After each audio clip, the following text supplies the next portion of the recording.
Sorry. We're delaying the start for a couple of minutes to see if we can.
Whoa, it feels weird.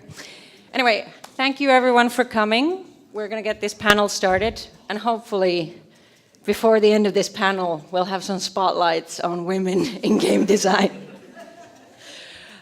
So, welcome. Hopefully you didn't just wander in here. This is the Women in Game Design panel.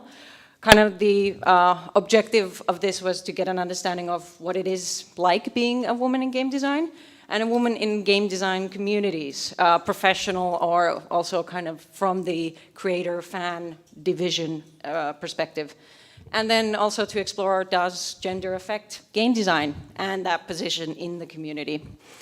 And personally, I've seen this topic being covered in video game communities quite a lot, talking about like women in game design, just having to talk about that. And I know some people are kind of like tired of having to talk about this special position in when they would like to instead talk about just their, competence and the products they've made, and their ideas on things. But I think in the Finnish scene, we haven't talked about this a lot.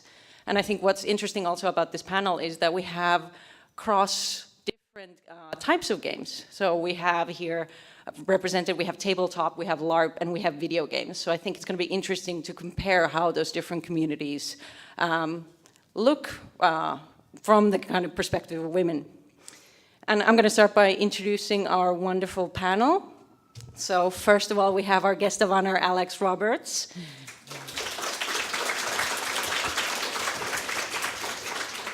She's a Canadian game designer and writer who designs both tabletop and live-action role-playing games. And she has spoken at many other North American conventions on queer design in games which deal with romance, sexuality, and spirituality. And she recently kickstarted her two-player role-playing game of forbidden love called Starcrossed, and it reached over 800% of its funding goals. And congratulations on that. Then next up, we have Karolina Corpo, who's one of the most famous Finnish video game designers, if not the famous, and also one of the most famous Finnish TED Talkers. And she's best known for her work as lead designer on the PC game Cities Skylines. And she has also designed two self-published tabletop RPGs called Aulos and Invitation to Love. And she's currently working as a producer at Veikkaus, which is our national betting agency.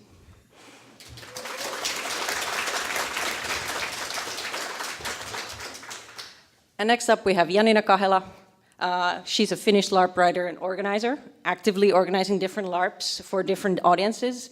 And we actually co-organized a role-playing live-action campaign last year that was award-winning. Yes. And she's also part of the Finnish LARP Association Illusia, which is focusing on the professional viewpoint of LARP making without forgetting making small casual games. And this year she's also part of the team that organizes XCon, which is our conference specifically for LARP writers and organizers.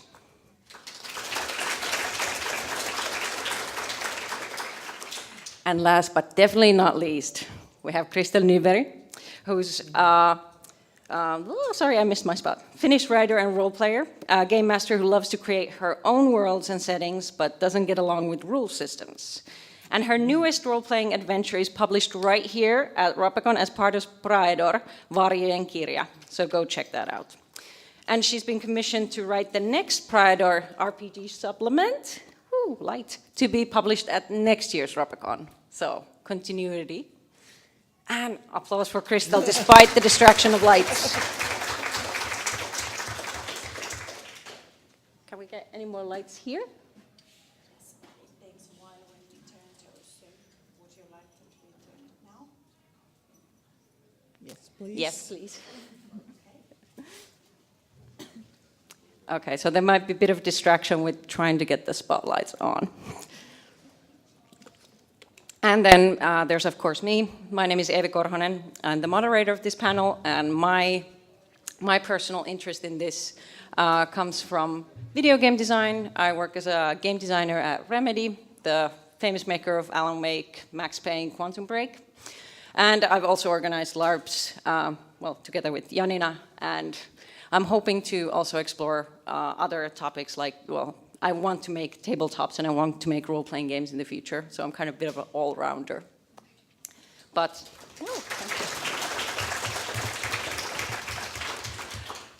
one housekeeping is that I'd like this to be kind of a conversation, despite it's hard that we have mics and you don't. But if you have a question or you kind of want to ask something about a panelist on the topic that we're talking about, please raise your hand and we'll try to send the program runner with a mic to you. But let's get started with the panel. So, on my first topic, 2017 Ipsos did this study where they polled tens of thousands of people across the world, and they found out that more than 2/3 of men believe that there is an equality of opportunity among the sexes, while fewer than half the women in that same study believed the same. And now it's 2018, and you're a woman in game design. So, what is the state of your field when it comes to opportunity of equal? Are we equals or not? Anyone who wants to start? Well, I have an awesome story. It was like maybe 2 months ago. I went to a video game event, and I came in to the office at the same time as a man I didn't know. So the person at the door immediately was like, "Oh, this is a couple," and they greeted just the man, and assumed that I'm just someone who is coming with them, maybe a wife or a girlfriend or something. And if it happens even to me, it must happen a lot to other people. And yeah, for people who are not from Finland, Karoliina is the person people go to when they want to interview a video game designer. She's been on cover of many magazines and web articles. So if she doesn't get recognition, rest of us got no hope. I can go next. When I was first asked to talk here, I felt that I don't have any input for this. My perspective is the Finnish LARP organizer view, and in my viewpoint, I feel that we are fairly equal in this sense that I feel that women organize more games than men in Finland, but it doesn't have there's no respect issue or that sort of like men get taken more seriously when they organize games. The games are different at times, but I'm going to try and bring a different sort of perspective into this, from this sense of there's not a clear difference between men and women, in my opinion, in LARP organizing in Finland. I just told to Eevi before we started, I went to Fantasiapelit at the sales place yesterday, bought a few role-playing games, and asked the clerk to point me to any tabletop role-playing games written by women they have on sale here. And he went, "Oh, wait." So it seems to me that the tabletop role-playing scene is at the moment quite male-dominated, and this is, well, one of the few specialized stores. So I think we discussed it that the places that sell the small indie games probably have more games written by females. Woo. And the spotlight was put on women. Speaking from the North American tabletop scene, there are like tons and tons and tons of women and non-binary game designers, and probably even more doing work that is not necessarily design, but that is still very important to the creation and publishing and running of tabletop games. But the people who run the publishing houses and who make decisions about what gets put in books and what gets paid for and whose name gets put on the cover of the book, those people, by and large, in my experience, are not men. And when they're interested in the contributions of women, they're very often interested in a sort of side supplement that doesn't sidetrack the main part of what they're doing, or in a special little segment over here just for the women and non-binary folks. And more than that, I think there's a disinterest and a perception that it will not be successful if your project is, regardless of who's making it, if it's not aimed towards men. The perception is that the majority of tabletop players must be men, so things that are traditionally masculine are definitely going to do better in the market than things that are traditionally feminine. And so your Jack Vance or Tolkien-inspired game is going to be perceived as having more value or being a more promising project than your, say, Jane Austen-inspired game. So I'm really interested in the valuing and devaluing of the feminine in game design, even as I think right now there's this trend to be very inclusive of women, but maybe not of their priorities. I was thinking, like, how much does this have to do with, like, publishers, someone who actually is commenting on how well the game will do? Because in Finland we don't really, we mainly self-publish. It's a small audience, it's a small language, so kind of these kinds of questions don't come up so often. But still we have a tiny amount of women working with tabletop games. So it's clearly not just about the publishers, but is it in the world you come from? I think the kind of thing that I'm talking about is, to a certain extent, a symptom of there being an industry. In a way, when something is still considered a hobby or still considered craft, or something that's done for fun, in a way, women kind of have an advantage there, because then it's sort of inconsequential. It's fine if women are doing that and taking care of that and making their little games, and that's fine. But as soon as it's about business and as soon as it's about profit, businessmen get involved, and in many ways it becomes more challenging, and the gates start closing, basically, once money gets involved. Actually, yeah, that's what I was thinking when Yanina said, like, it's actually pretty equal here in the Finnish LARP scene, but the Finnish LARP scene doesn't make money. So I was wondering if that actually set it apart, because then I start thinking about the big, kind of like big European blockbuster LARPs that are meant to make money, and then I start to think, like, actually there's starting to be much more men in charge. So Yanina, do you think kind of like if we started making money on this, we'd get a lot more pushback? I don't know. I now started to think about that. Do you generally, like, this goes back to the question of how you've been raised as a female or a male, because in my experience I tend to feel that guys are more gutsy and they don't care what others say, they just do it, whereas I would feel more intimate, like, okay, I want to do maybe a 100% person LARP, and then we could maybe ask 70 euros game fee, whereas in comparison, international games tend to cost over 300 euros, and that's a small sum in there. Whereas in Finland, a game fee of 55 euros is still at times frowned upon. It'll go, well, that's very expensive. So that's the difference in the amount of money that we move in the games.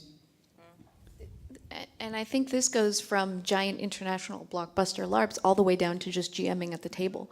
I was talking about this yesterday, but I've spoken to so many women who haven't GM'd before, and they say, oh, I don't know if I'm that creative. I don't know if I can, think on my feet like that. I don't know if I could come up with that. And men just assume that they can do it. Like, there's so little hesitation. It's wild. Like, as soon as men hear about tabletop role-playing game, they have like a campaign ready in their minds, and they're like, yeah, I can do it, no problem. Yeah, and I don't think that's an inherent sort of masculine trait. I think just, I don't know, there's some kind of reward for assuming that you can and can't do something. I was talking with my friends about coming on this panel and said, well, why was I asked here? And I was gently told off by some nice people that when your name is up for a role-playing supplement book being published next year, you are pretty much high on the top of Finnish female game designers. Well, I think that in Finland, because the audience is so small with the tabletop gaming, lots and lots of people write their own things. Lots and lots of people write their own stories and worlds, and many games are self-published. And it seems to me that it comes down to the guts. The guys just go on and publish. And it seems that the women don't. There's a question from the audience. Do we have our program runner here? Can we get a mic to them? Just talk loudly. Black and male. Okay. Are you guys saying that men have not the narcissistic trait, but we end up having a culture of narcissistic behavior because we just jump into things? I'm not meaning that in a negative way, but it's just a tendency. Can you repeat the question? So someone's asking very delicately if men are encouraged to be more narcissistic. And my response to that would be that when you come up with ideas, people tell you that they're worthwhile and that they have value. And when you do things, people tell you that what you did was legitimate and an accomplishment. When I used to work in video games, I worked with all kinds of women who were making games, but they were making text-based games, or they were making visual novels, so they weren't really making games. Or they had amazing ideas for games, but then when they talked to men about them who had more experience, well, that's not really a good idea for a game. We're like, that's not really a game. So I don't think it's a personality thing or an ingrained thing. I think it's like very sensible learning that when every time you have an idea, you get told that it's not really that valuable. I don't know why you would start to consider your own ideas valuable by necessity.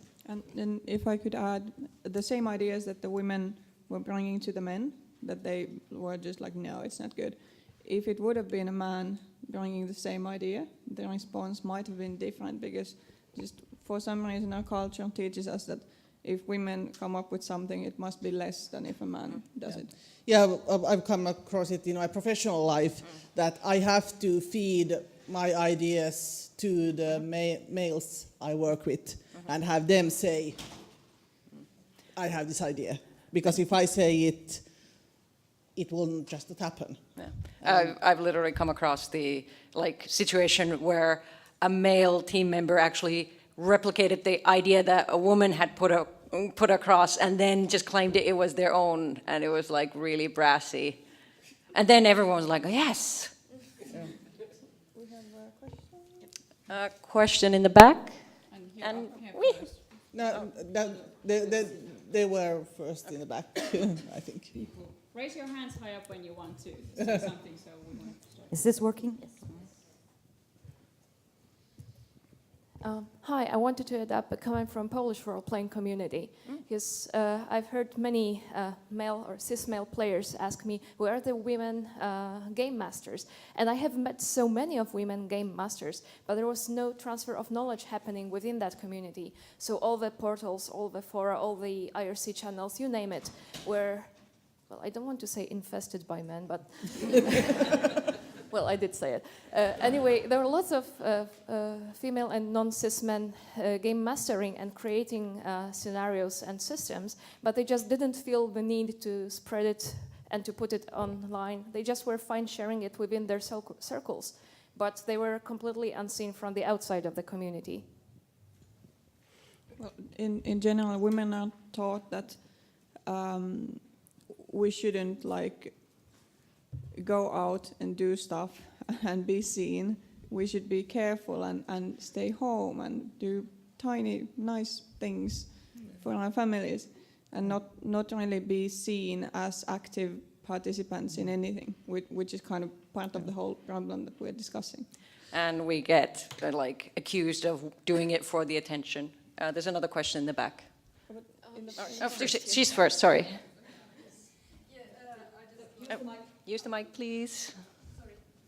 I can be loud if you want, but it won't be recorded. Right. Yeah, the main issue I've been running into, and I actually stopped game mastering it in the end because of it, was because there seemed to be sort of a presumption that when a guy does a campaign, does anything really, like for the campaign, yay, it's good, it's nice.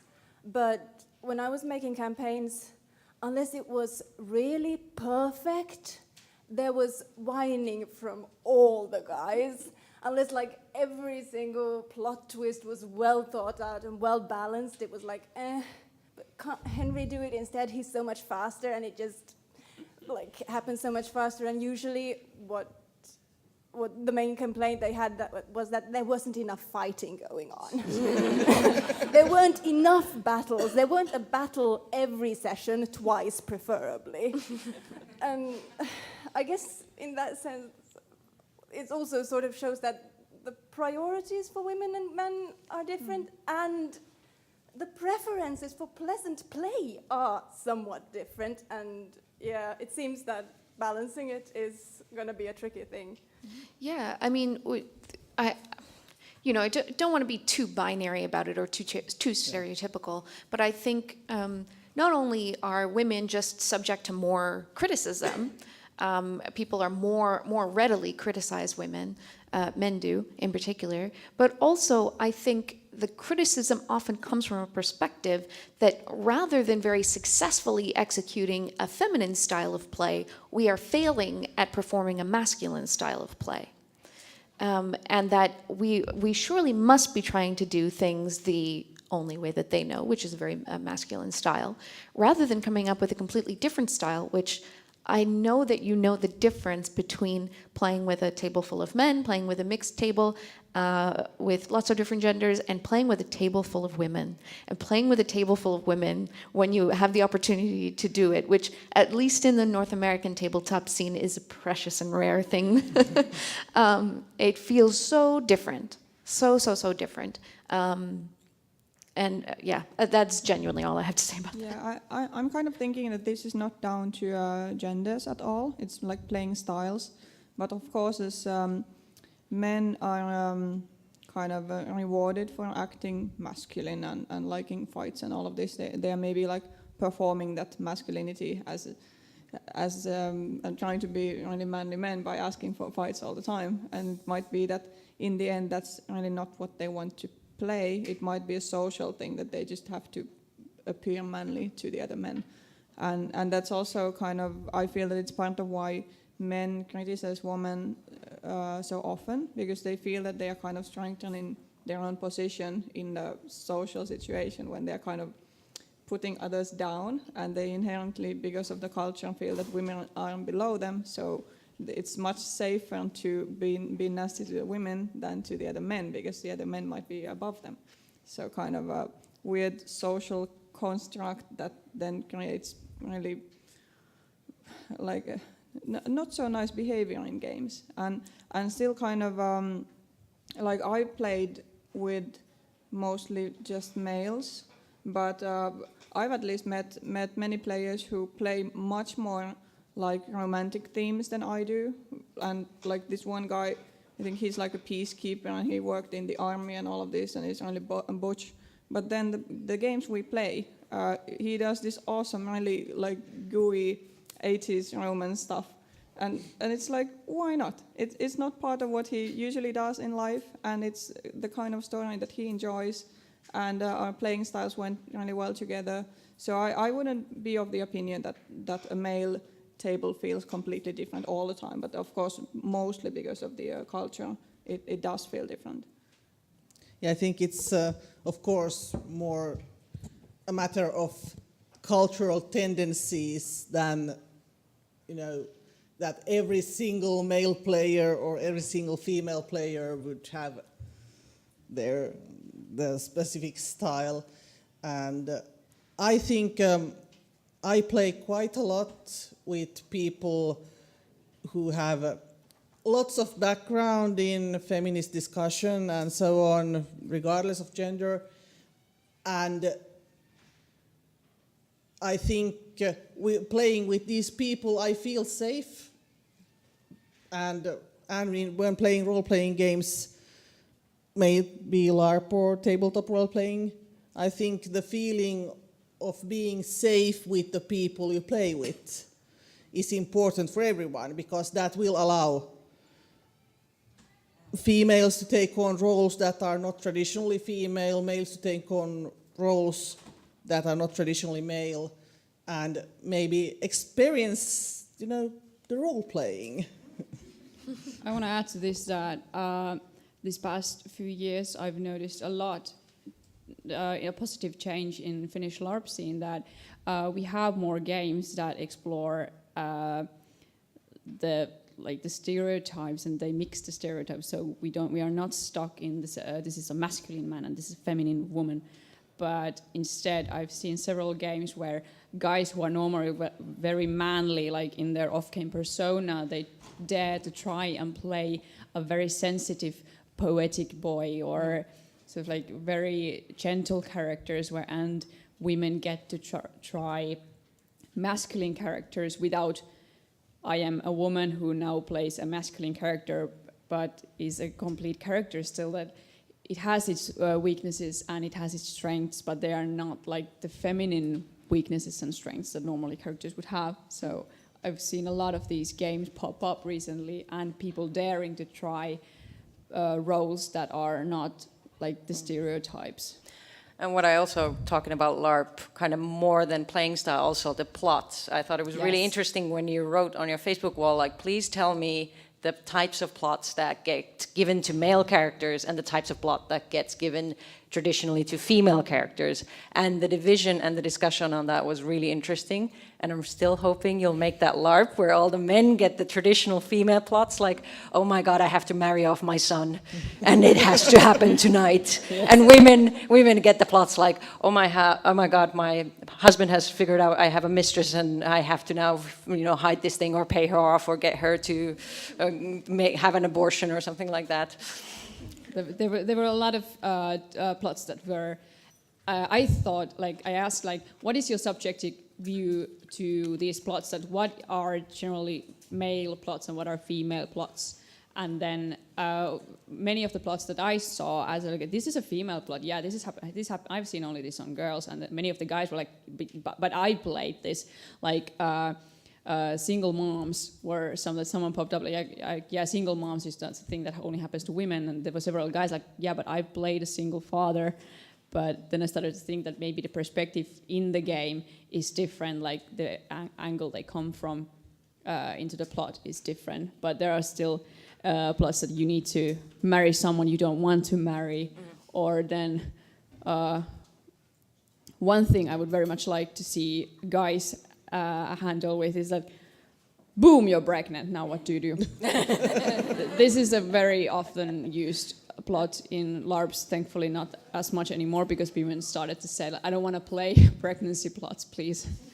I've been surprise pregnant so many times in game that please no.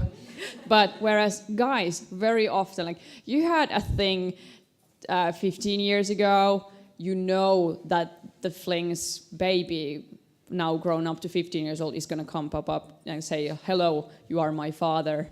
This is a plot that guys get often. So I would like to do a switcheroo around these and see how the other gender handles these in the game. Did we still have a question in the back? I think we saw someone there. Well, I wanted to share my experiences as someone who has only been a game master and a woman, and my experiences with men is that they try to they are almost surprised about how macho can be about certain things. And they have the habit of trying to maybe correct me, but I always shut them down immediately. And they see this as this very like, yes, you might be a woman, but you're actually quite man-like, which has certain connotations with it that are not always the best. But what I have aimed to do in these past years is that Finnish is a language that is gender neutral. So I have aimed to have games that are specifically gender neutral. We are playing fantasy settings. So why do we have to apply ourselves within the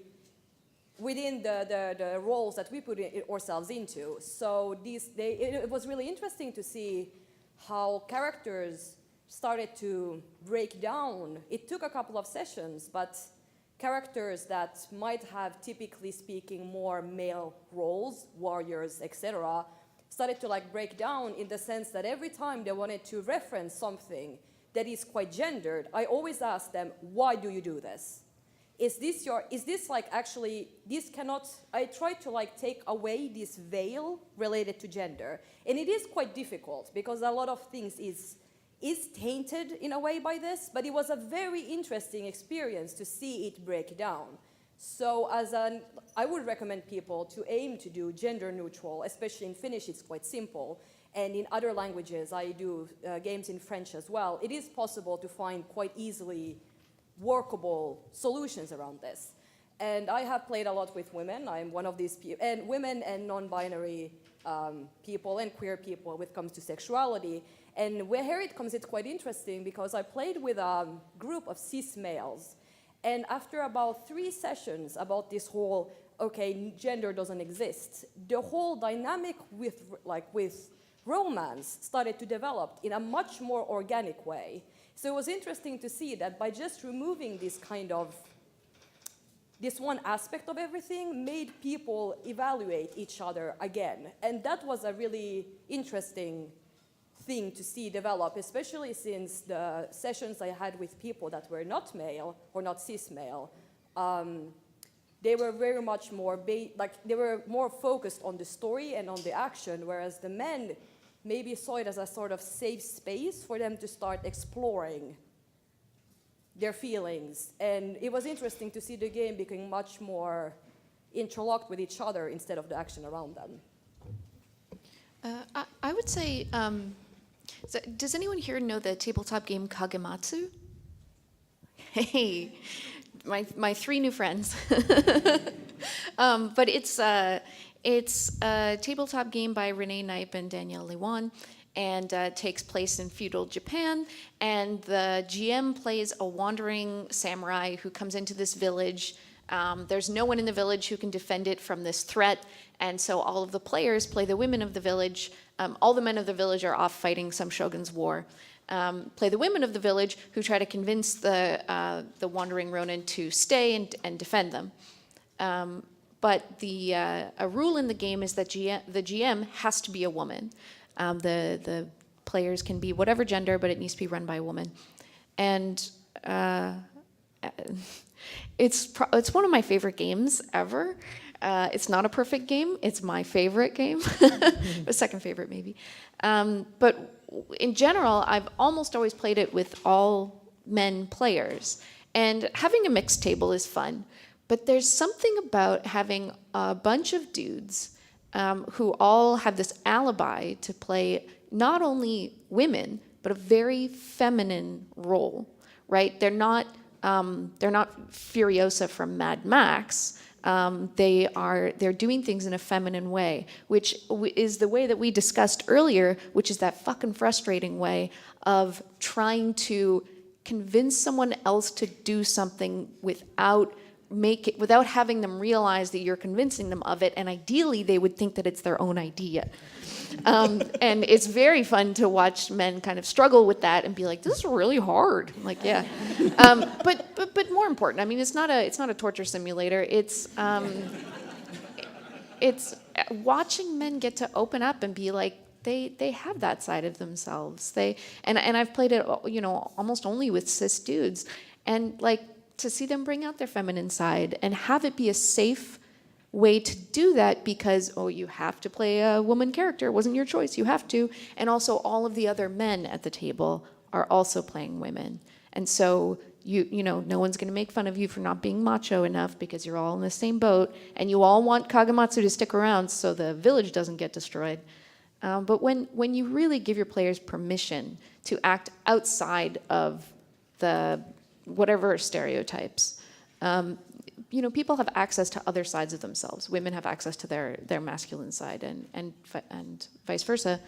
You just get to see such a sweet and wonderful side of people. I really love it. I like personally of the trend in Finnish LARP scenes that we currently write characters that when we put the short description on the website and people sign up and you need to choose 1 to 3 of the concepts that interest you, they are very often nowadays they are made gender neutral. So you get to decide if you get into the game, you get to decide what gender your character is. And you can also leave it genderless, so you don't need to specify it. And game masters have started making different, like, you don't need to explain yourself to the other players. The GMs just make a small tag on a character, like, yes, everything with the blue is a male character, this is a female character with the red, and the ones with purple are gender neutral characters, and that's just it. And then you just get to play whatever you want it to be. All right. I think this has been cool discussion. I kind of want to bring it back more to the community. And we were kind of talking about the aspects of visibility already. How like women are kind of like told to not seek attention. But I think in some ways we're also pushed up because there is this desire to show like, look, our company and our product is diverse. Let's put this woman up front telling about it. So we're kind of stuck in this weird situation where we get punished for seeking attention sometimes, but we're also, they want to push us to the fore. And have you experienced this pressure that you have to be of the team, the community oriented or the service oriented, or that you have to be the face of the team? And the mom. I want to be that person because in my experience, guys are not eloquent enough. They choose the wrong words. And this, I don't mean that all guys are like this, but more often than not, I feel that women tend to take into consideration other people's emotions and feelings, and they read in between the lines and they think through what they're going to say. Like, for instance, in social media, when you put a post about your LARP or whatever project you're on, someone disagrees. How you respond to that, it matters a lot. So many of my male friends are like, well, fuck that. Hate. And then just gonna like, I don't need to explain myself. This is how it is. Deal with it. And they most often get away with it. But I feel a lot of times women take more time into forming their responses and what we're gonna say, and so no one gets hurt or gets a bad feeling about this, and no one gets sad. So that's why I want to be that person, because I don't want to clean others' messes because they don't use correct words. But also that you have to be the mom who cleans the messes and does this job as long as you let the other ones get away with the silly behavior, because they will definitely learn that there's someone who will come and fix this. And that I don't have to learn how to behave. I don't have to learn how to handle social media, because there's the mom. They will come and they will do all of this. And I've been actively trying to avoid like schooling people into thinking that I will always handle the stuff that they don't want to do. because men, especially with this kind of emotional work or some kind of social work, they feel that it is natural for women. They are like, oh well, we have the woman. They can handle this kind of stuff because women, they do this like lovely, soft, cuddly things, and it's kind of then that's what happens. Women gain these skills if they have to take on these tasks all the time, and men don't really develop the skills if they don't have to, and no one really learns anything if they're not forced to learn it at some point. So kind of... and it's not conscious. Yeah. It's not like a choice that I will do this, but it's like they inherently, or many people inherently believe that women should be the ones who do the social interactions and do marketing and all of this communication, because women are just women and that's why they're good at it. And that's not the case. We have to learn it also. I want to hardcore extremely agree with you to the max. Like, I do think that if men had to do this from birth the way that we do, they would probably pick it up. So it's very much feminine coded labor. I'm comfortable doing it. I'm happy doing it because I need to pay the bills. I'm good at it, and so I'll go on. I get annoyed when other women who have zero interest in it and who would rather be, doing design or doing logistics or whatever, are assumed to be the main contact. I do, for example, safety and community care and that kind of thing for cons, and I'm happy to take on that role because otherwise, if there's any other woman on the organizing team, doesn't matter what her actual role is, if people have like a safety issue or like an interpersonal kind of conflict or anything, they go to her. Doesn't matter what anybody's title is. It's like, okay, well, which one's a woman? Okay, good, I'll talk to you. So that's irritating, but I like doing that work. I find it satisfying, but also I would like to be compensated, because that work is not only given to women, but it's also just not valued. If it's not, sometimes it's not in anyone's job description, and they just expect women to do it. Sometimes other roles are compensated, but not that one. They're like allowing us to do the natural thing, and that's the compensation. Exactly. The satisfaction is worth it. And it's only lately that we've been started to talk about emotional labor. So it's just being considered something that happens, and mostly it happens because women in our society get brought up with picking up these skills, whether we want it or not. Yeah.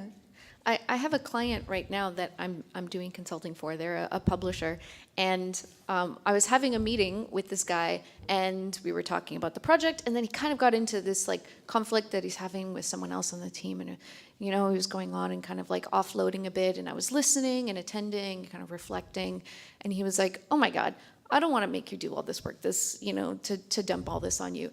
And I said, "Hey, it's no problem. You pay me by the hour." And I meant it, like, buddy, if you want this meeting to keep going, that's no problem. The clock is ticking. Yeah, I've also kind of become more aware of the emotional labor I've done for projects, I've done for people, and I just wish, kind of like, I feel like it's such an invisible issue to men that I wish I could, like, I need to design a game or make some kind of challenge to men, like, you think you can handle every other skill. Like, I tell you, like, oh, there's a mountain, and you're like, I'm going to climb it. Okay, there's this wild horse, I'm going to tame it. There's this emotional labor, I'm going to handle that. Like, please. At times I wonder that I have some friends, and I'm not meaning like all men, but some men that... Hashtag not all men. That was not intended. Like, was not my Handmaid's Tale costume for this day. But how at times I feel that guys just don't care that if they say something rude, and it's like, well, that's not my problem if they get offended. Like, yes, it is. It's your project. Like, yeah, but if they don't like it, they don't have to come. Like, yes, I know they don't have to come, but could you not be a dick? Like, could you do a little bit of emotional labor? Could you at least try to understand the other person, why they're feeling like this? You don't need to take all the shit in, but just like a tiny bit. Can you show a little bit of empathy? You don't need to bow and grovel underneath them like, yes, mistress, but just like a little bit of like, yes, I understand where you're coming from, but today we've decided to do it this way. Did you have a question for them? Actually, I Microphone. sorry, well, Use the force. sorry. Is it on? You need to press from the button, I think. Now it's on. Yes. I'm engineer. Yeah. Okay, so yes, I'm an engineer by degree, and I have been working in this one city at the coast a few years, and now, well, I'm expecting, and I'm gladly soon going away for a moment from work life, and luckily I have gotten a new colleague. Some of my work have already been transferred to this new colleague, who is a man. And yeah, actually, it was a little bit funny situation. I like teaching, even if I am an engineer, and even if my job in this city is to maintain the software that everyone in technical department are using. I'm the, mitäs sanois? No siis, You can say it in Lead. Finnish or... Yeah, we can Yeah. try to translate. ja no siis toi, hyvä, nyt tulee ihan, now I'm totally plugged, pääkäyttäjä. The head user, Main the user. administrator. I'm the administrator basically. That's my job for that city's one technical program that both architect department are using, the environment, the building regulations, and so on, harbor and so. And yeah, I have liked to teach, but now it has been transferred to the new man. And it was actually a little bit funny because he was like, yeah, I want to teach. And yeah, hush up, because I have been teaching, well, not this, what we are doing now in the city, but I have been teaching subject X at English University, so hush up. And I was like, yeah, it's good, yeah. If you have been teaching, that's fine with me. I have to be going soon anyway, so it's good that you start to do that if you like it.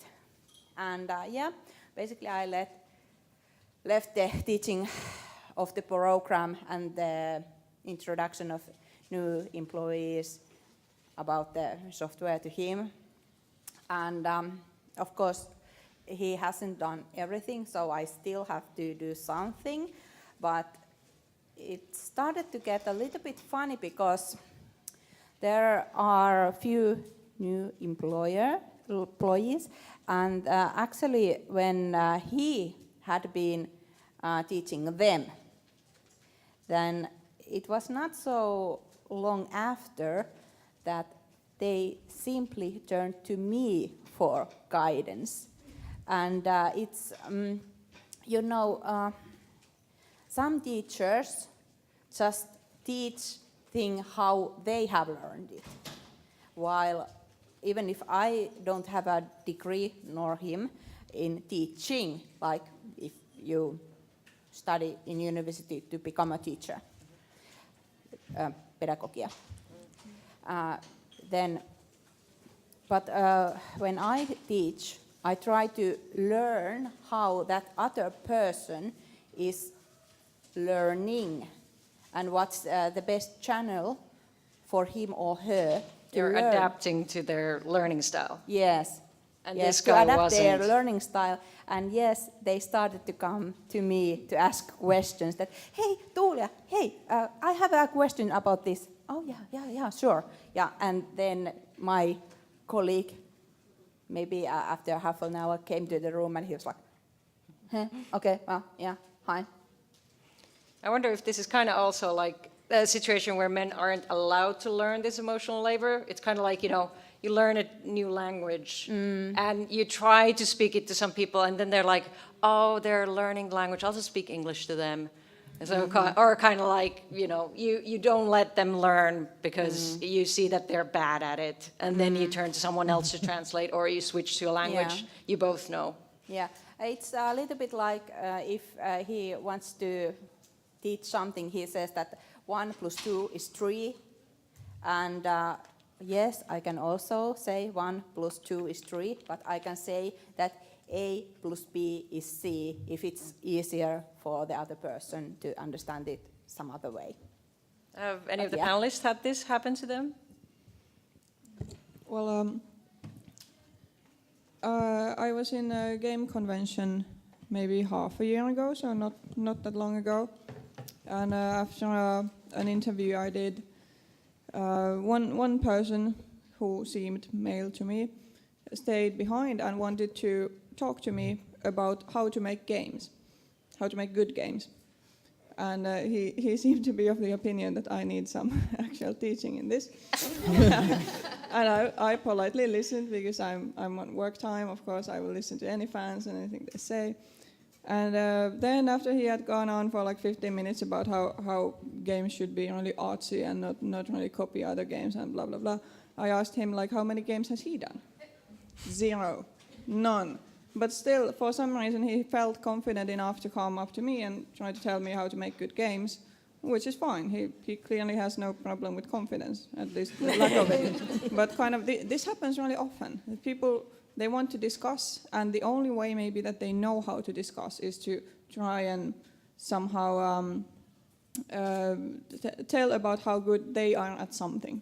Which is a nice topic, but if they're or their kind of like opinion is presented as this is the way things are. Yeah, it's not really a discussion because at least that guy went on for like 15 minutes without me saying anything. But I was just waiting for him to stop finally. But it happens surprisingly often, and I often get told that no, male game designers get this all the time too. I'm not sure. I don't think it's the same, but of course I can't compare because I'm not a male game designer, but I'm interested in hearing other opinions of this.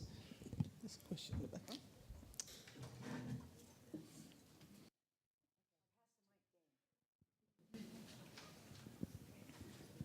Yes, about the why do the whole communication thing. A lot of times I've had the experience that I want to be the one to communicate to outsiders is just to make sure it gets done. Because if I agree with a man that he is in contact with this and this person, in a week I'll ask him, well, have you done it? And, well, I forgot. And then in a week I have to remind him again that have you still contacted him when I could have just sent the message myself 2 weeks ago and be done. And not stress about it. But that's a classic tactic. It worked with dishes and like feeding babies and all of this. Like if you just don't do it, a woman will come and do it for you. Or if you kind of performatively do it badly enough, kind of like I'm flailing. I wish someone was saving me in this. Question farther in the back. Can you pass the mic? All the way to the back. Thank you. While that's going back, I again really hard agree because it sounds like okay, I give this task to someone, right? But it sounds like in that context, that man is not responsible for it, right? Because the person who is responsible for something is a person who feels the pain when it doesn't happen, right? Who experiences the consequences of that job being done or not done or done well or done poorly. And I think I agree that there's a lot of women in LARP organizing, certainly in North America as well. But I think very often we take on responsibility. We are the endpoint. We are the, if something goes wrong, just call me right away. And it's cool to have our priorities out there and us in organizing positions and us being visible. But I think it also means that we take on a lot of the stress and a lot of the work, and that people can get away with not doing stuff because they know that, again, ultimately we will come in and clean it up for them. Hi, I'm Nino Campbell. I have a question for all of the panelists. When you compare gaming industry to other industries or experience on the other parts of your life, do you feel that there is more or specific or different kind of sexism or lack of female representation? So what is the, on your experience, what is the difference between gaming and other parts of life? I feel like I'm talking a lot. But I used to work in advertising, which is an industry that has a lot of, for example, women graphic designers and women production, tons of women production artists. Very, very, very, very few women creative directors. So people who go and present their ideas and pitch their ideas and say, this is going to be the campaign concept, you do this, you do that, you do this, you write that, you design this, here's the overall look and feel. Most of those, almost all of them, are men. But the actual people who are entering the field of design and advertising is pretty close to equal, if not majority, women. And so that to me, I think, illustrates the fact that just because you have a lot of women involved in something, even if it's 50-50, it doesn't mean that their priorities and ideas are being valued, and it doesn't mean that they're the ones actually getting paid for what's happening. Because a production artist makes this much, and a creative director does this much, and you can guess who actually does more work. Yeah. Also, I think I used to work in research, and it was definitely seen in the academic world at the time, and it's still, I think I've seen research on the topic, that it's more often the males that advance farther on an academic career, because at some point it's just you hit your head on the glass ceiling. It's the guys that get picked for jobs. It depends hugely on the field, of course, but quite a lot in academia is males are the professors and heads of research teams and so on. And I think it has to do with the tendency that we mentioned earlier, that it's easier for men to say, I'm good at this, and females to say, oh, I'm not quite sure if I'm qualified, even though the basic level is the same. And it's a part of the huge cultural, tangle we have on the issue. Can I be extremely controversial and say something about both academia and games? I think a lot of career advancement and getting confidence in what you're doing and getting opportunities and projects and stuff, a lot of that happens when people who have more experience and more status express an interest in your work and ideas and then want to give you a hand up. And I don't know if that happens to more men or women, but I know that when most of the people in power are men, when a man expresses interest in your ideas and projects, you have to evaluate, does this person actually give a shit about my work, or do they just want to have sex with me? And when they figure out that they're either going to or not going to, will their interest and support abruptly end? What other consequences might I suffer when they figure out they're not going to have sex with me? So that's something that I don't think quite as many men have to deal with. And it's not an everyday thing for every single woman, but it impacts a lot of our careers, and it's not a good ride. Can we pass the mic onwards to the front here?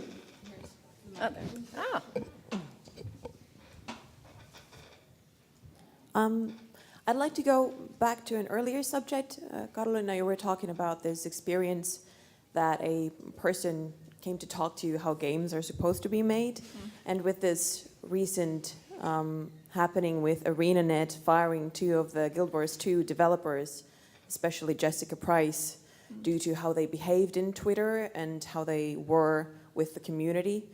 Do you feel like women are under more scrutiny on this case, especially being like checked out, like overall that women are doing games? Do they actually know what they're doing? As well as you didn't take what I had to say very well, you should be fired. Yeah, I definitely feel that as a female, when making video games, it's quite it's a really weird world, because I just want to do my job.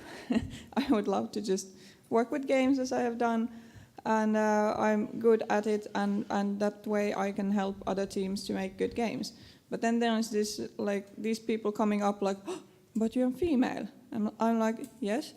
And then they're just like, but how can you, like, what? How did you get here? And like, why did you choose this? And it's like, well, ask the males. Like, no one ever asked the programmers who look like programmers and are male. Like, why did you choose this profession? How did you become a programmer working with games?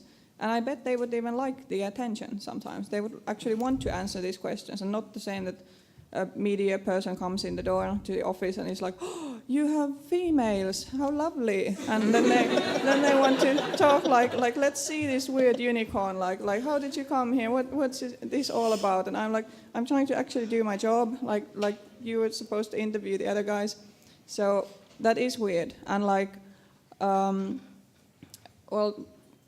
I would have thought that things like Gamergate don't really affect Finland, because we have a really different society and a really different system of gender equality and all of this. But I have seen some evidence that it actually does come all the way to Finland, even when we all are like working in a tiny industry, helping each other out. But there are still some people who just seem to feel that women are less as humans, or something like this, that it's just a crime to be a female and make it in the world.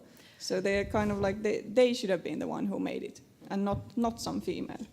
Yeah, and as someone who also works in video games, and we definitely felt the shock of the Arenanet firings, and for anyone who's not familiar with this, Arenanet, the maker of Guild Wars 2, has fired 2 of their employees because of something their female employee said to fans on her personal Twitter account. Now, there are disagreements on whether it was rude or not, but whether that was correct or not, they were fired without warning, without any kind of interdisciplinary things in between. And another employee who was fired was male, and he was fired just for stepping in and defending her. And this has emboldened a lot of the internet's seedier side to also demand the firing of other opinionated, especially kind of like left-leaning feminist game developers. And I think this is definitely like showing up as this kind of like worry about self-censoring, like, you know, will I get fired for saying this? And I think a lot of men don't have that fear kind of inbaked into their kind of professional persona. Yeah, they can just do their job, and we can't. We also have to be women and handle all of this shit. Yeah, and also speaking about these issues is always a risk. I mentioned on my Facebook page that I'm going here to talk about women in game design, and I got a private message telling me that, well, I can't buy role-playing games anymore because it doesn't clearly state on the cover that it's being designed by a deaf-mute African lesbian because it's not politically correct. And this is because I said I'm going to a panel on women in game design. Yeah. So this is what you get. Yeah, so there is a group of people who feel really threatened that not all games or entertainment in general, it's no more made for just white heterosexual males. Yeah. And this, for some people, apparently feels awful, and they feel the need to lash out to kind of save their precious stuff. Although the amount of games being made is growing, so it's not like this segment of the market is actually getting less games or less high quality games or anything like this. Just that more games are coming and different audiences are being served. But for some like weird tiny group that is only vocal and does nasty stuff, this is for some reason a reason to just behave badly. This, sorry, just before we get to you, this goes back to your first question, which was about, being put on the cover of the brochure or whatever as a diversity piece, and being shown off as, for companies and organizations to say how accepting they are and how progressive they are, that they allow the women within their gates.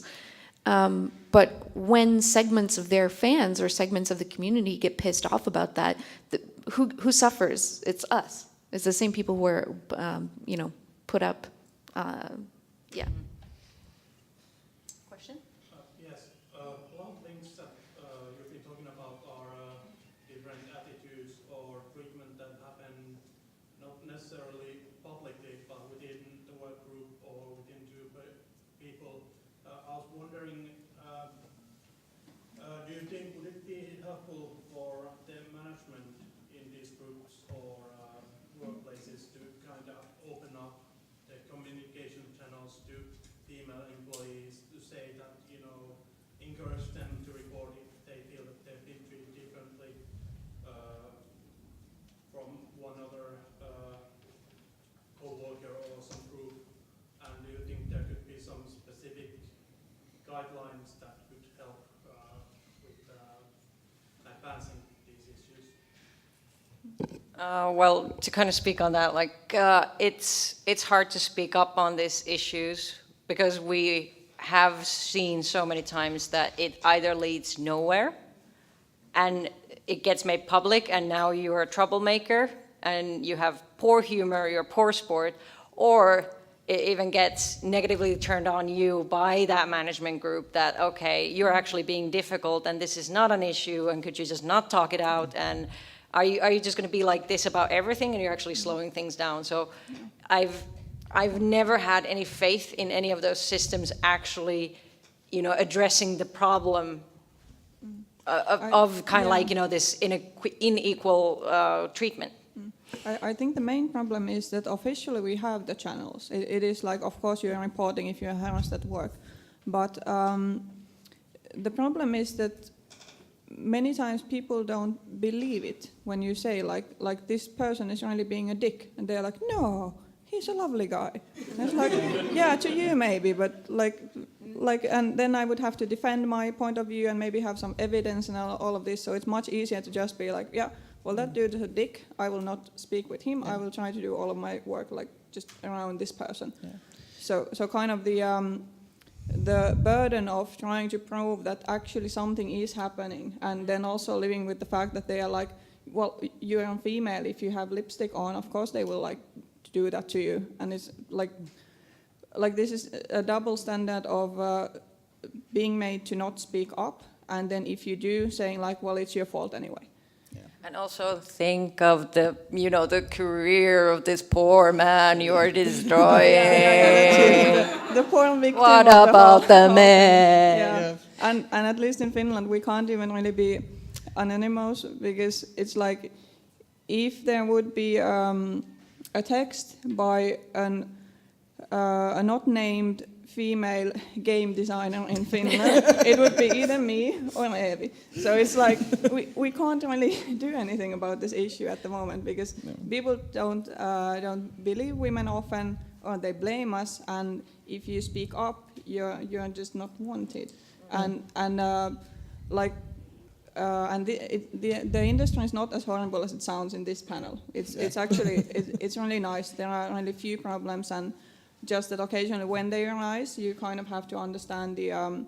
the climate that if you do speak up, there will be someone going like, the poor man, and like, it doesn't really hurt your career, and think about the other men, and all of this stuff. And it gives room for people to act like dicks. And sometimes it happens, usually it doesn't. But when it does, there are really few tools to really help with the situation, other than speaking in a panel like this, so that people know what's actually happening, and then they kind of, when they come to a situation where someone is maybe mistreated, they maybe understand what's going on and can maybe just ask, like, are all things okay? And it helps. Yeah. Also, I think these problematic behaviors at workplaces, at LARPs, at gaming groups, are often things that are a little bit hard to put your finger on. It's like, remember at school when you were bullied, and then you go to the principal and say, every time I answer in class, they look at me funny. And the principal goes, oh, come on.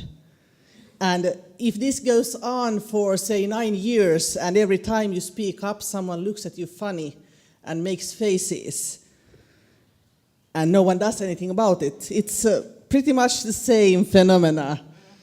The expression is a bit different, but these are the sort of behaviors we get in both hobby and professional groups, I think.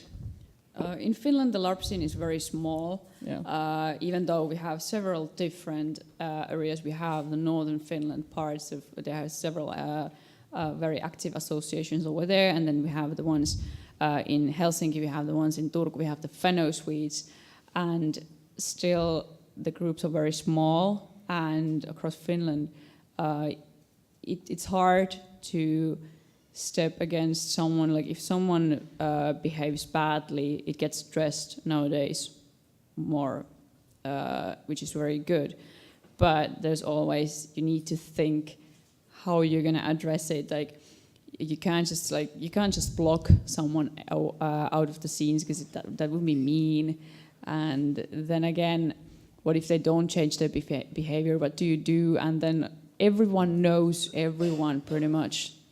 Not all of the people, but so often that someone is always someone's friend, that even for me, who knows a lot of people, who's friends with a lot of people, and I'm not afraid to speak up, and I get away with speaking up to people. I'm in such a good position currently that even for me, it takes a lot of care and dedication. And how I'm going to phrase this, if I need to tell someone that you're being a really bad dick right now and you need to change your behavior, and still I might not get the information, doesn't like it gets heard, but it does no change. So for me, I can say that, but it's very much more difficult for a lot of other people. And it really is kind of death by a thousand cuts.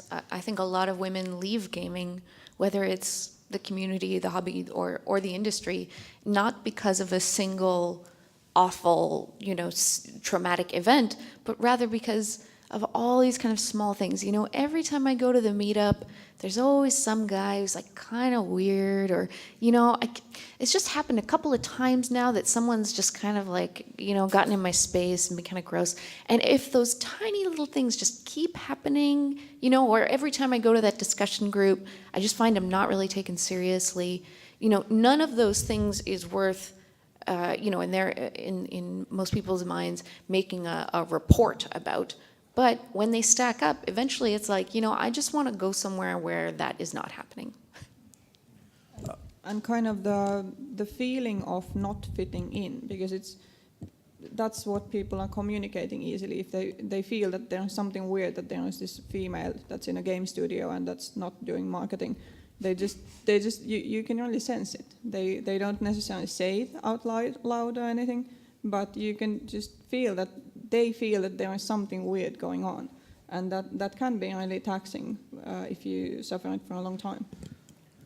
Just as a personal note, the reason why I asked this is because I work in a management position at a small company with very few female employees, and I do wonder if they feel comfortable enough with asking my help if they need it. but I also worry about not seeming like I treat them only as women, you know. I don't want it to look like I'm fussing over them or making it sound that they need protection, but I also would like to have it so that they feel that there is open communication and free expression. Well, yeah, kind of what I would feel might work the best is like using official channels, like, I don't know what's it in your company, like emailing all the employees or something, like just codes of conduct or kind of safe space rules, and making it known to everyone that this is how this company works by. Like this has to be, these are the values that we live by, and you need to follow these rules to be able to work here. So then it's easy for anyone in the community to say if someone is being an asshole for some reason, be they male or female or whatever, the other people can easily say that, hey, we have the values, do you remember the email? And kind of not have to fight the battle as themselves, but rather like hide behind the official statement. That helps a lot. I'll say quick that one thing that helps also that you have these codes of conduct, but when every time you see something that is a bit like off-putting or something, like you're not entirely sure that, okay, was this okay to this other person? So like taking that thing, not letting it just pass by. It might take you 5 minutes or 1 day, and then you're just like, yeah, I'm still thinking about this. This was not okay. Sort of like go back to that one thing. Like, remember when you said that one thing yesterday? I saw the thing that was not okay. It's like, let's not do that again. That was not okay. A friend of mine gave me this wonderful phrase that it's just, we don't do that here, right? And so it becomes not you have broken the rules, or I'm taking you to jail now, or or that was wrong, you fucked up. It's we have a particular culture in this organization, and that is outside of it. And that becomes inarguable, right? So if you say that was inappropriate, you can argue about what is and isn't appropriate. But if you become a representative of a healthy organizational culture, then when you see someone giving someone else a hard time, or someone makes a racist comment or a sexist comment or whatever it is, it's very, very easy to just gently and non-argumentatively just say, we don't do that here. And all of these techniques also work so that because you don't direct them at women, it means that if there is a male or a non-binary person who faces harassment or some kind of mistreatment, they also feel much more safer to come up and discuss it. Because if it's always like, come on females, if you get touched, come and speak with me.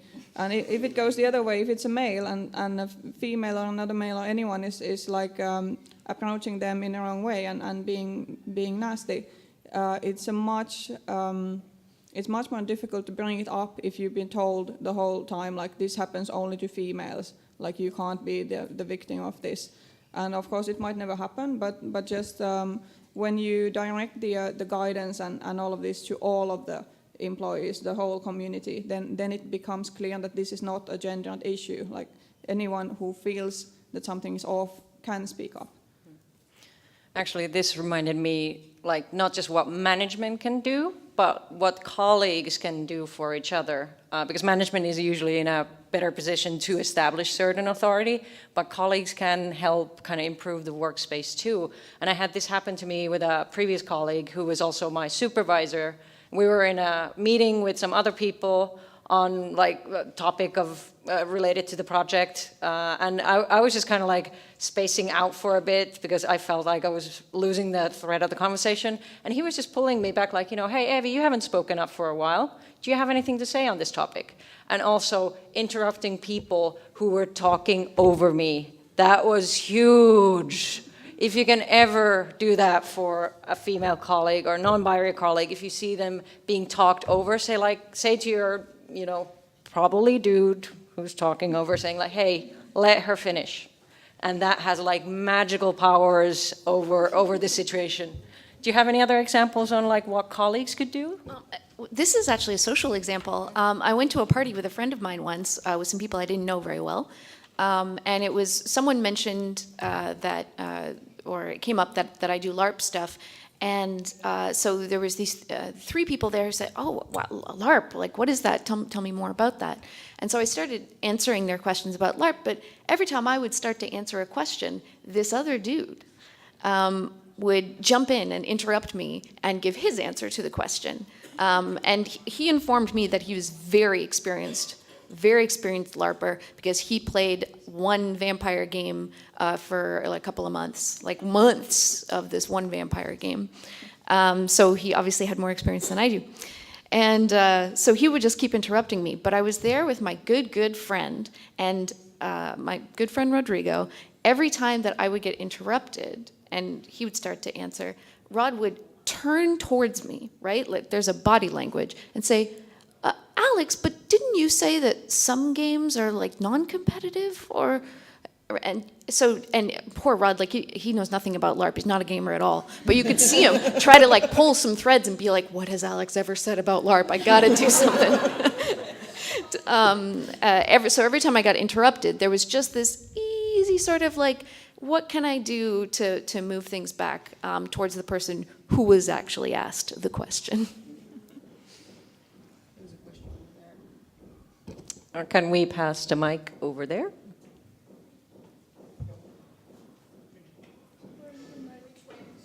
Did you have something to say? Do we pass the mic here?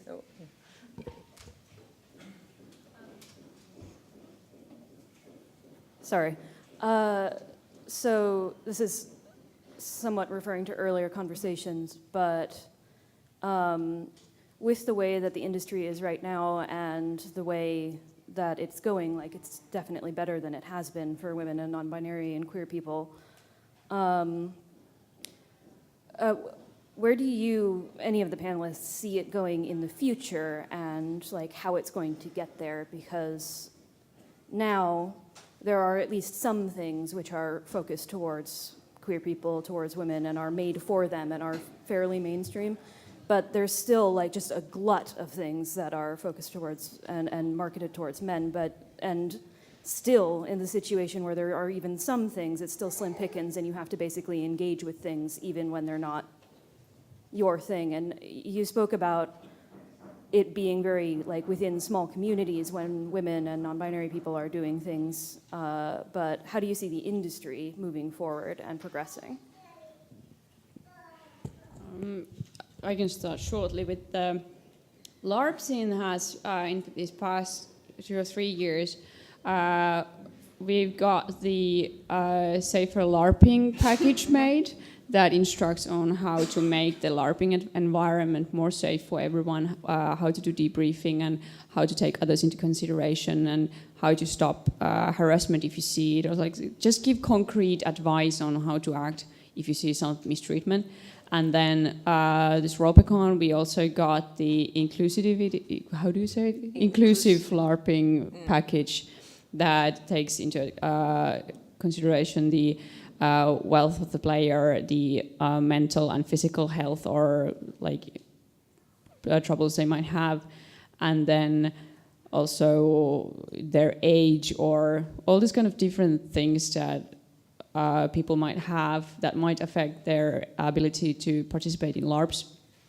And in future, I feel that it's only going to progress from this. It's going to take time for people to adjust to take this into consideration. What I liked most about these packages is that they are not saying that everyone needs to do exactly like this, but they are advice packages and they are more easy to take into consideration when the whole scene is not like there's only one way to do this LARP and it's the one that's been set in these. The inclusive LARPing package also says in the front that at the start of it says that part of the whole thing is that the game master gets to decide how they're going to make the game and who for, but they need to explain why, and like they just need to tell the audience that, okay, we're going to do the LARP like this, and this is why. And then that's okay. You can do hiking LARPs that are not okay for people, most like if you don't see well or if you can't walk, this is not a LARP most likely for you, but we can include queer people or all these other kinds of minorities that might have otherwise been excluded in some other places. Well, with video games and commercial role-playing products, it's quite easy because the market will decide. If everyone is selling stuff to just white heterosexual males, they don't make enough money. They need to go for the other audiences. So it's kind of it is easy to see that in video games the amount of people playing is growing, and that doesn't mean that there are more white heterosexual males, but actually other people who play games, because now there are different games and you can sell them to different audiences, and that's really the way to make money. Even like making games for just the same audience is just not, it's not a valid business model, so it will get better. I think the Finnish tabletop scene, because most of our tabletop publishing is really small scale, I think that we will see more indie projects that are crowdfunded in the future, and I think it will bring some more, widely spread types of authors too, but I think it will take some time. It depends on the day. Sometimes I really think that I really think that women are taking over, and it feels pretty cool, and that the scene is just getting more and more and more diverse all the time. I see that. Crowdfunding has a lot to do with it. I'm glad you mentioned that. Just more and more people are having access to the means of production, and so regardless of what kind of on a Hollywood level gets made, more and more people are making their projects for whatever audience it reaches. So that makes me so happy, just that more and more people are making their games and more different people are able to make their games. But at the same time, the gaming industry and the gaming community is not separate from the rest of the world. And at least in North America, you feel very, very strongly that we're living in a time of conservative backlash, and we're living in a rise of fascism. And that does not mean good things for a diverse anything. So depending on whether or not I've watched the news that day or the weather, or I really feel one of two ways about the future. Yeah, I can only just sum it up that AAA video game industry is led by money and publishers. If they smell that on something, if for some reason the next Minecraft was all about queer design and Barbies or something like that, and that suddenly became a huge hit on the indie scene, publisher would be like, okay, we're going to take that and we're going to make money off of it. But it's hard to. It's slow. It's slow for these things to break into mainstream in a big way. So it's kind of like baby steps. But I think indies definitely have the opportunity to do something for a smaller crowd that doesn't need to please those, pants-shitting people who are like, I only got 36 games aimed for me this year when it was last year 37. I love that meme.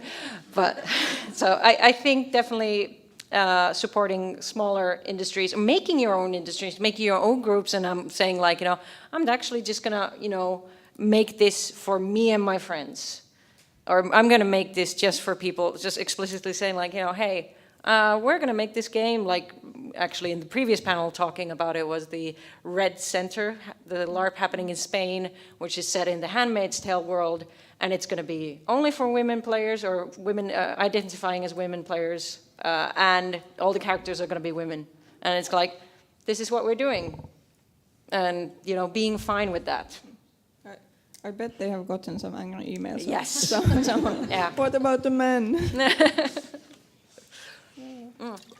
But now that we're actually talking a bit more about what kind of games we make, we've been talking a lot about community, about kind of getting into game design and how how do you feel that where we say diverse people make diverse games, but how do you personally feel like you being a woman has affected the design that you make? How does that show up in your products or projects you make? Often I've seen that my characters are more based on the emotional parts, the emotional plots, whereas when most of my male friends, when they make games, they are action games. They are, let's go to the forest and let's do quests and sort of like very, not a video game sort of LARP, but still the focus is in doing something during the game, whereas my games are more about, okay, how do I feel about this in game, and like living through all the shit and crying in the corner for 3 hours, and it was the best game ever. I'd say that because I'm used to not being of the target audience of games growing up, I'm much more conscious of trying to understand who this game is for. Whether it is just that I decide that I'm just making it for me, which is a fine decision, or if I'm making it for some other group, then I really have to kind of, or I want to know what they like, what kind of a game would be perfect for this audience. And I think that helps me a lot in my work. All of my games are deeply, powerfully, embarrassingly personal, whether digital or live action or tabletop. And whether or not they look like it, they're about my life, and my life as a woman, and my life as a queer person, and my life as someone from Canada, and whatever. So, I don't know, for me it's even, I can theorize and try to pick out what parts of it came from my life that wouldn't have come from my life if I were a man. But I don't know if it's all untangleable, if you know what I mean. As someone working in video game industry and kind of like mid-rung person, like there are certain aspects of the game that I can adjust, but a lot of the vision still doesn't come from me. It's from people higher up. So kind of like in video games, I don't get to kind of put my stamp on things as much as I want. Maybe I'll get some small mechanics that I want to put in that are more what I would like, that even if this is an action-y, shootery game, could we have there something that is about tending or caring or befriending? Can we show the social interactions? Can we show something, can we have a player verb that is not shoot or jump or hit, or just something that could be like, you know, care for this thing? Can that be a verb? Like I most of my kind of like design that I want to see is still happening in my head, and I'm just kind of trying to get to a point in my life where I can put that in the products I make, and I think that's going to be mostly happening on my free time projects. So unfortunately, working on a big team doesn't currently show up in the projects I've published yet. Yeah. I'm actually right now pretty involved in Praedor, which is a Finnish pulp fantasy setting. And the path I'm on right now started years ago in the Praedor Facebook group in a discussion that I seem to have taken a bit as a dare when someone asked me, well, what's love got to do with this pulp fantasy thing? So now the Book of Forbidden Love will be up next year. Also probably a Harlequin pastiche romance novel.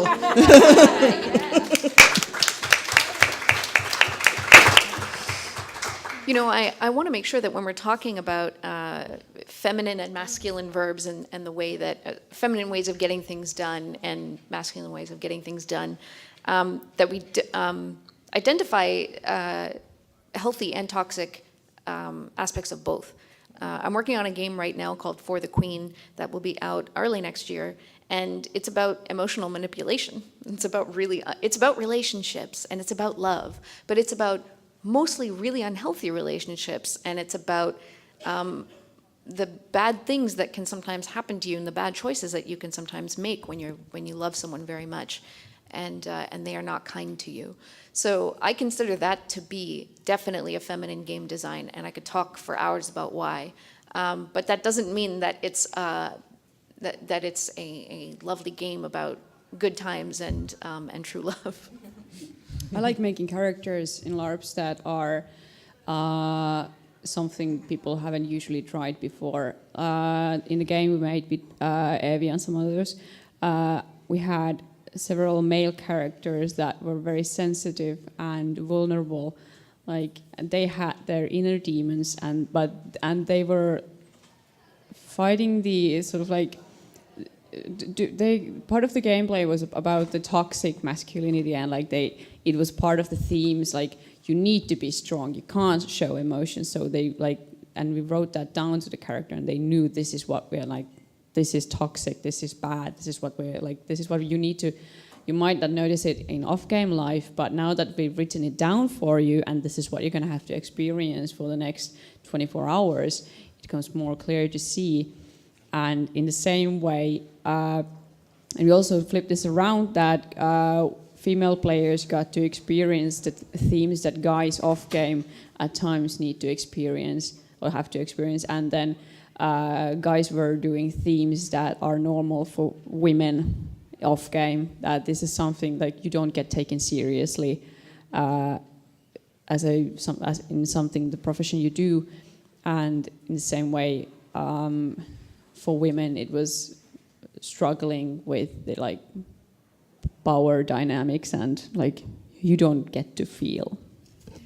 I love that we had one character, a male player, who wanted to play kind of a really narcissistic father and like family man, and after the first game, he was really surprised by how hard it was, and how terrible he felt, and how he felt like, you know, oh my God, I was so horrible, and like, how do people do this? And just kind of like, I love that he had the kind of like self-awareness to try that, even though he did not see how deep it would go. And just kind of like, you know, okay, we'll give it to you. We'll give it to you like, you know, it's going to be dreadful. Your family is going to be terrified of you. But kind of like they can't say why because you've gaslit them for years.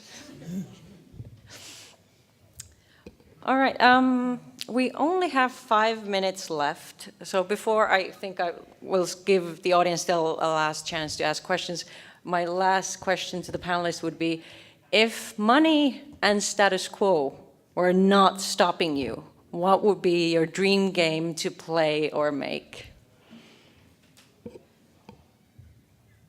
I want to rent a castle for once in Finland, like do a proper castle LARP, but we don't have that many good castles. But like, I would like, or we're building next year. We're building a spacecraft, like space machine, a spacecraft in the LARP called Odysseus, and then that is part of something like when money is not. We're doing a big scale game for once. There's also Proteus coming already this autumn that I'm not part of, but I love that there's more of these coming. I want to see how they're working with doing like the international games finally in Finland as well. I want to see how they start to work out, and I'm really looking forward to the next 5 years when people say, okay, this has been done once now, maybe now I can do it as well, and I don't need to do it alone or with 3 other game masters. I can actually hire like 30 other people to do stuff for me.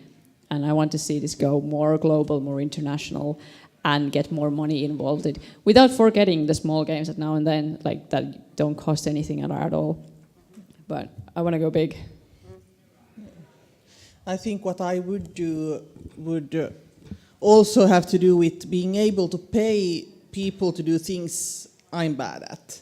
I'm really bad at anything with graphics, anything with layout.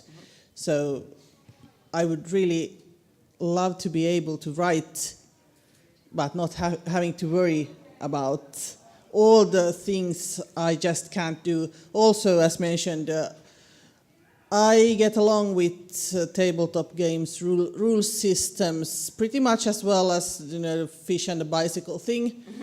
So if there would have to be a rule system, I would have someone else figure out what works for the game I want to do, so I don't have to think about it. Well, I work with large productions, so maybe I dream quite small. If I would have all the time and the money in the world, I would take a long vacation and finish my eternity project of a board-based RPG about crossing the Berlin Wall, because it's been sitting there for like 6 years, and one day it will be done.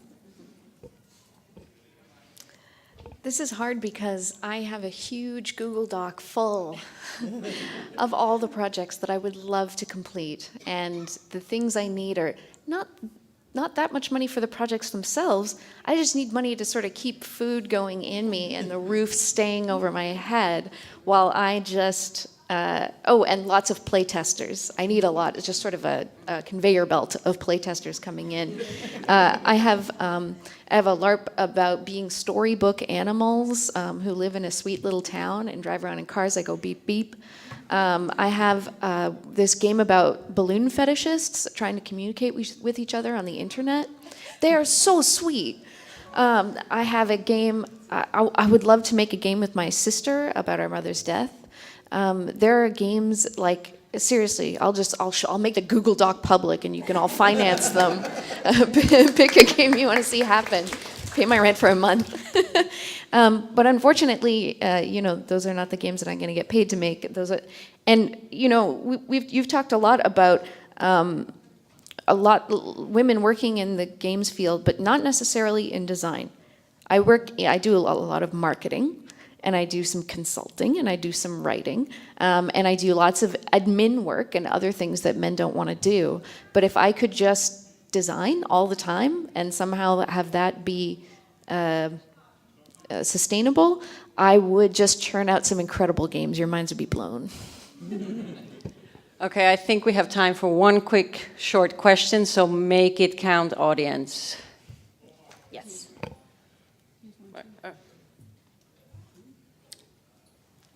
Panelists, please decide. Or we can do both. We can do both. Yeah. Quick.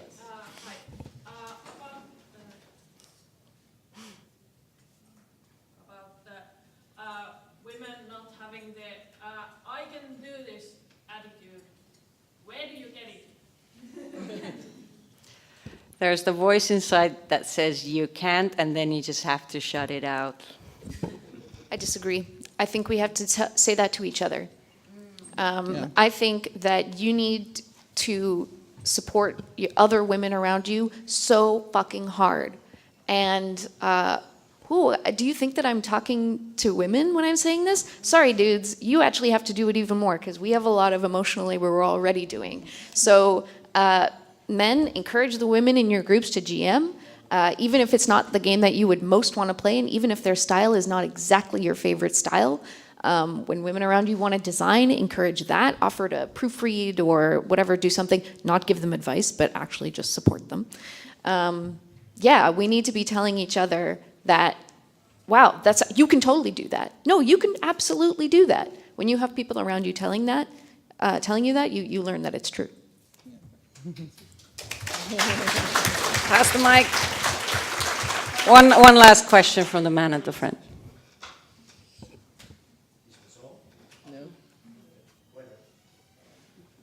I'm not an engineer. If there is one game that you could sort of shout out to that promotes soft, sort of stereotypically feminine skills, what would it be? Well, I design, or what I used to design most, are like medium-heavy simulation games. And the people who play those usually feel like they are in control, they are masculine, they are the master of the universe. But when you look at the mechanics, mostly those games are just giant Tamagotchis. You have a thing, you have to take care of it, and if you do well, you're rewarded. But they don't want to hear it. But it is really about caring and nurturing, and they are doing it and they love it, but they don't want to hear that it's the feminine thing they're doing. I want to shout out my game too. To whatever degree I succeeded, I really wanted Star-Crossed to be a game where if you're not listening and attending to your fellow player, it's not fun. And you kind of have to stop and really pay attention to what the other person is saying and really act on what they want.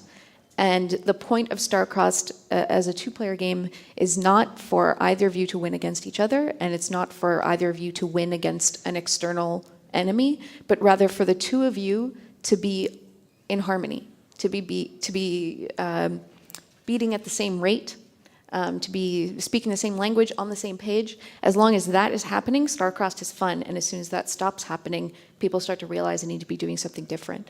So I don't like it to be a very explicitly teaching-y game, but if people are learning that, I'm extraordinarily happy. Did you have anything more? No. Okay. Yes, we have to go. So, if one thing we've learned is that women in game design can't just do our jobs; we have to do extra on top. So, thank you for our panelists. Thank you, audience.